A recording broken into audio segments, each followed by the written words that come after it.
What is going on, guys? Welcome back. Today we are going to talk about the Rivals Clash deck, in which I think is the most effective. Hopefully give you enough time to put this together before the next Rivals Clash or the next Rivals Clash Flash event. If you saw the deck that I used previously in the last Flash event, it was 3 rare pros and 2 uncommons, and while that was effective, I don't think it's quite as effective as this one that I'm getting ready to show you. So we're going to jump into some gameplay. We're going to look at the deck, tell you why I think anybody can get this deck and be effective. And it also has room, I guess, to get even better as I've been playing and as I've been keeping track of all this stuff. I'm learning a lot of how the AI plays, and so it could actually be a little bit better than what I guess recorded from the time that I initially started using this deck, or at least started recording it. I went 209 and 22, which is about 91%. Now, while that's not 100% perfect, I don't think there is a deck that you can be 100% perfect. Even if you had 3 event cards, you're still going to play people that have 3 event cards, and there could be chances and situations, depending on what they pick, what stat, in which you lose. So 9 out of 10 to me is a fairly effective. Now, first off, let's look at the actual deck. What I have is an Epic Prime Pro. It is just a regular Epic Prime Pro, which is one of the spots in which I think I can improve on. Right now I have Aaron Gordon in there. He is not the best Epic Prime Pro that you can put in there. And then I have the 2 foil cards. Now, the 2 foil cards are absolutely, I think, essential when it comes to this. And one way that I think that everybody can obtain this, every single week they've had a flash event in which you can get an Epic Prime foil.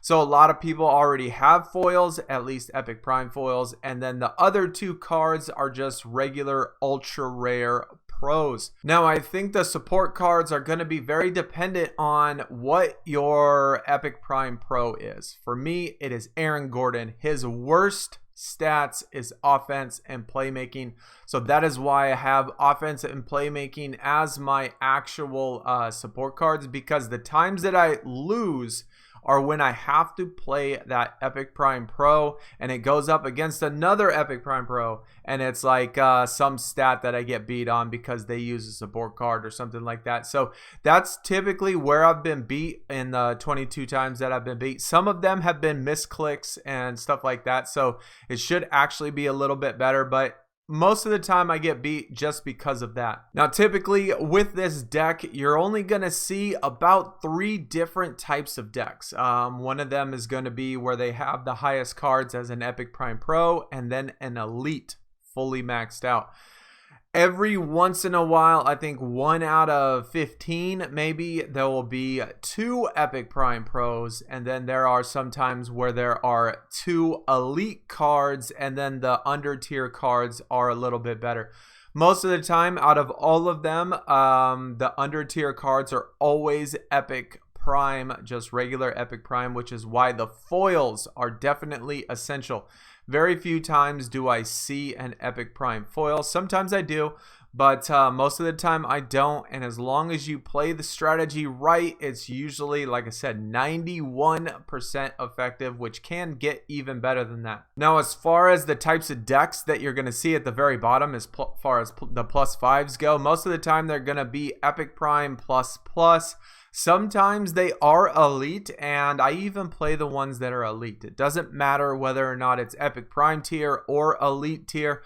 All 3 of those decks that I mentioned are typically like 95 to 99% of the time is what you're going to see. And so jumping into the game right away, starting off, at least with this first one we have, and it's good that they started off with 2 players, because this is usually where the stumble becomes. You have 2 options, obviously. You can play your 2 worst cards and hope that you hit all of the other singles, or you can play your 2 best cards.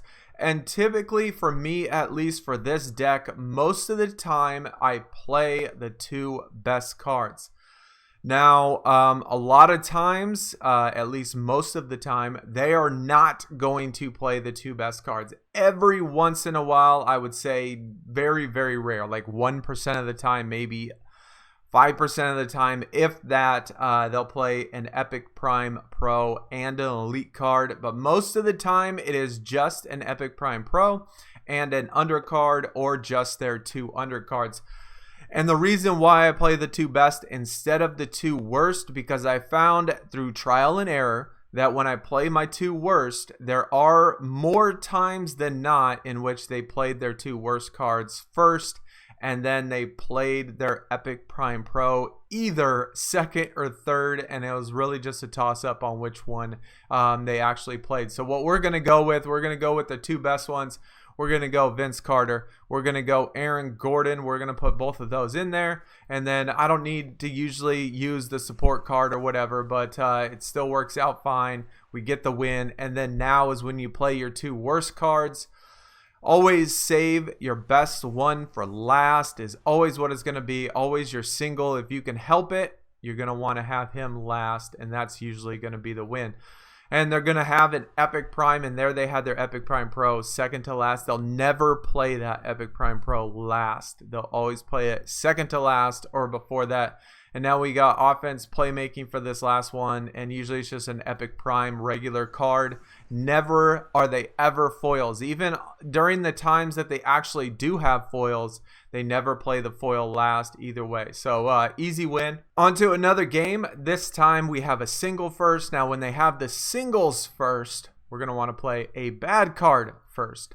Now, when they play an elite, like I said, there are 2 times in which the elites come in. When they have either 2 elites or when they have an elite and an Epic Prime. Most of the time it's just 2 elites, but sometimes they do have the Epic Prime in there. But we're still going to go with another one, or another low card. Usually I save the best card that I have. If it is a single, just like now, we're going to save the best card for now. And usually, most of the time, it's going to be, if they have an elite, most of the time it's going to be another elite. And these are almost the only time I ever get beat, is when I have a third card and I play a deck in which it has an elite card and the Epic Prime Pro. And that Epic Prime Pro is played right now, in which case I can't use a support card. They have offense.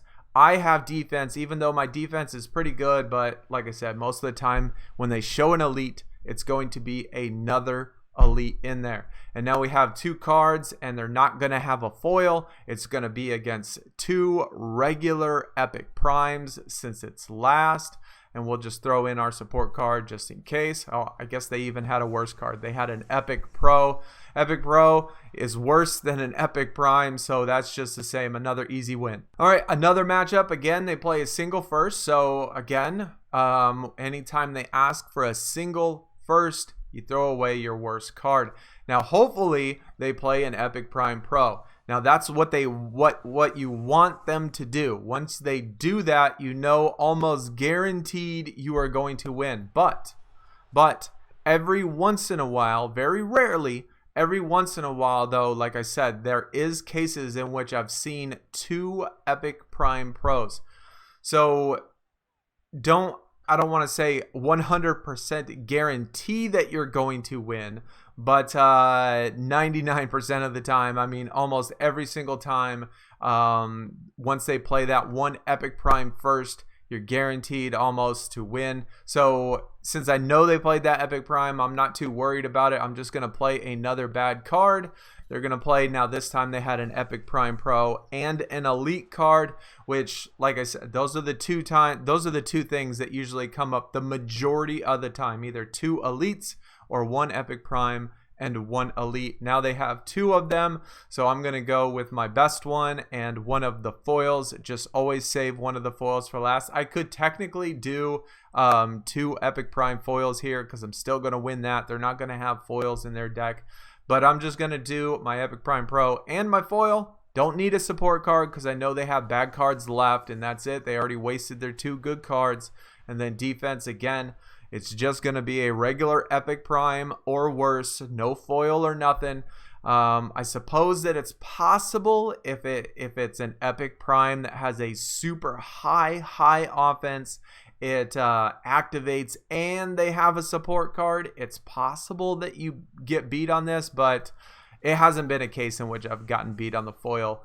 Yao Ming might get beat on the playmaking side of it if that was the last thing and that particular case happened, or Vince Carter might get beat on the rebounding side again if that case were to happen, in which it was a high epic prime with a high rebounding and they use a support card. All right, so last example, again, they're gonna ask for 2 first. Now this time I'm gonna do it a little bit different, and hopefully, not saying that they will, but sometimes I want to show you why I play the 2 best cards first. Now, if you play the 2 worst cards, which we're going to do, it opens you more opportunities for you to lose. Now, I'm not saying you're going to lose, because a lot of times I do win, but sometimes if they do play their 2 worst cards first, which sometimes they have, that I've seen through trial and error, sometimes I do lose that single epic prime game just because I don't know if they're going to play that epic prime pro second or third, and it's almost like a toss-up which one they do. So let's play the 2 worst cards, and if they play the epic prime pro, then we know we're going to win after that, but if they don't, then it's going to be a toss-up.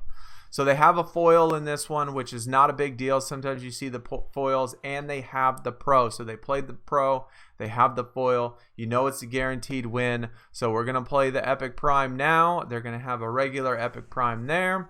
And then we're going to go with defense here. I'm going to put in Vince Carter.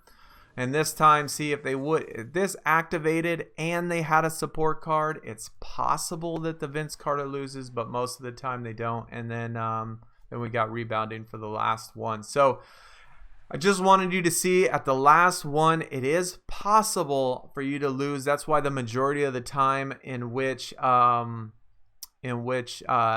asks for 2 first, most of the time I play my 2 best cards. But anyways, guys, that's gonna do it. I just wanted to show you what Rivals Clash deck I think is the most effective, at least for me. I don't have event cards. I have very few foils, in which actually I only have 2 foils, 2 epic prime foils. I don't have any elite foils. This same strategy might work if you have an elite pro and 2 elite foils. I'm really not sure. I can't, vouch for that because I don't have that type of stuff. But as far as this goes, this really works and has been super effective for me, and I feel confident because I can do any single +5. I don't have to back out of any of them. I don't care if it is epic prime ++. I don't care if it is elite. Makes no difference. I play the same strategy, and typically out of all of the losses, besides for the ones where I accidentally pushed the wrong card, because sometimes I use blue stacks and I'm doing my mouse and trying to do it quick, or if you have fat fingers sometimes on a small screen, but most of the time it feels super effective, and I feel super confident just about in every single game.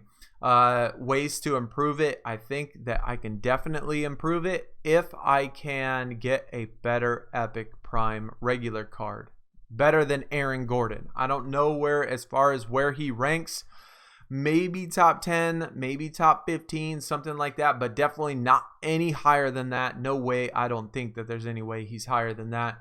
But if I had a better epic prime, I think I would feel just a little bit better. Someone that had a little better offense, definitely a little better playmaking. If it's a single playmaker, even though I have a playmaking support card, he still loses sometimes. But anyways, that is going to do it. If you have a different deck that actually the majority of everybody could probably get, please post it in the comments. Let other people know what you can do. And yeah, as soon as the next flash event comes, look for the foil cards. If you plan on trying to use this further, get those foil cards because you're going to need them if you want to try this strategy. This is going to be the one that I'm going to use from now on, at least until I maybe get some event cards. Sorry I didn't stream tonight. I just really wasn't feeling up to it. I know a lot of people, at least the same people, a lot of them come there and are expecting it, but I just wasn't feeling up to it. If you remember the stream on Friday, I wasn't feeling the greatest. I haven't had the best of weekends. Been super busy and a lot of things going on. But anyways, guys, hopefully you did enjoy. Hopefully you learned something. Platinum Playbook is coming soon. I am ready. I will have the strats, and hopefully we will have a flash event so I can get those strats out and we know the deck salaries before the main event on Friday. Hopefully everybody had a good weekend. I will see y'all again very soon. I am out. Peace.